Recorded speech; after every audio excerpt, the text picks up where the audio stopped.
My name's Rachel McCann and I'm here today to talk to you about Maths and Movement, which combines the PE and Maths syllabuses to allow you to cover twice as much in half the time with double the fun. This video is going to show you how to use Skittles to cover a number of maths outcomes and how to differentiate those activities for students from kindergarten to year 6.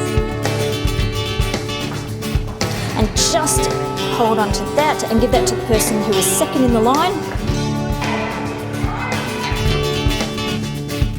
Let's do that one. And go find a spot quick.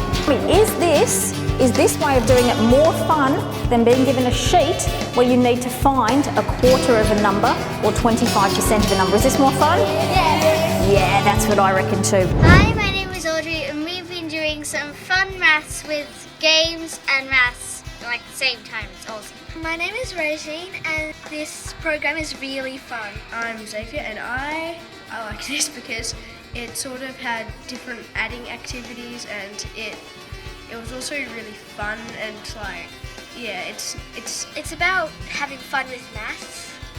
The lesson plans for Skittles, the recording sheets and Skittles Maths are all available on the freebies page of my website. All you need to do is place the numbers you wish your students to use on the front of the Skittles and have students take it in turns to use an underarm throw or a bowl to knock over as many Skittles as they can. And of course, the larger the number of digits, the harder it's going to be. So what you do is standing behind this red line, you're going to take the ball, you're going to tell the kids that we're looking at the fundamental movement skill of throwing, all right, of bowling. So they're going to go down with one knee, they're going to line up, hand comes down at the side, they're going to roll it towards the Skittles. Whatever they happen to knock over, they need to go over to it. They need to add up their score. When you roll the ball and you're facing your Skittles, and I'm sorry to have my back to you, but you come down and you roll the ball, and as you roll it down, whichever ones you knock over, they're the ones that you have to add together. So if I manage to knock over those two, who can tell me what my score would be? 32, fantastic. Now, what if I was super clever and I knocked over these three? Who can tell me what my score is going to be?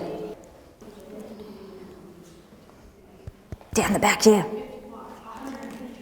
Well done, 155. So what we're going to do is when you knock them over, whatever you knock over, you then come back and you write your score on here.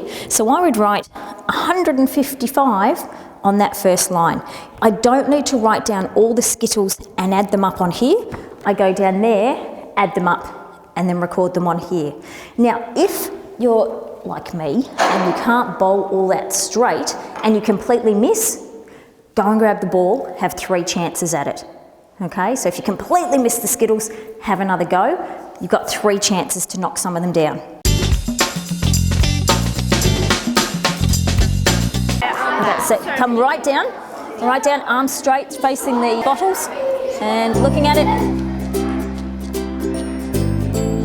Oh, good job.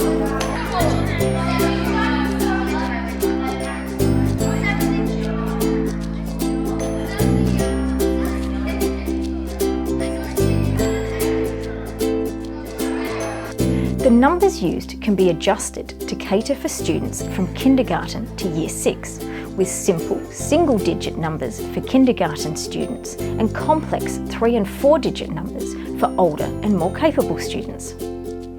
Now, if you wish your students to practice subtraction, the Skittles knockdown can be added together and then subtracted from a large number, such as 300, and the first student to 0 can be the winner. Students can divide their total number created to test for odd and even numbers, or they can use fractions and decimals when adding and subtracting. This allows you to cover many number outcomes with the one activity.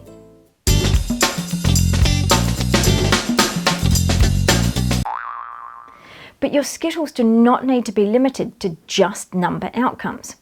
If you want your students to practice shape, such as 2 and 3D shapes, you can draw the shapes or write their names on the Skittles, and the sides, faces and vertices of the shapes on the Skittles that are knocked down can be added and subtracted. Your students could graph the number of Skittles they knock down, and they can measure their distance from the Skittles, which allows you to cover both formal and informal measurement. And ideally, the student's distance will increase as their ability to perform the fundamental movement skill of an underarm throw or a bowl improves. And looking at it, oh, good job. If you watched the How to Make Coloured Skittles video and you've painted your Skittles, your students can graph the colour of the Skittles they knock down, thereby covering both data and graphing and colour identification. There's lots of ways you can differentiate this. You can start by using decimal values, fraction values, adding to a whole possibly and having different fraction values, make it to one, those sorts of activities. You can easily differentiate this activity. The ways in which you can utilise your Skittles and the outcomes you can cover is almost limitless. So why not make a set for your students today and start exploring for yourself how easily you can provide your students with repetition to aid retention of information without boredom. Because maths is fun when it's physical. I think without a doubt the students would enjoy this activity because they wouldn't see it as that traditional learning. It's the almost incidental learning is occurring.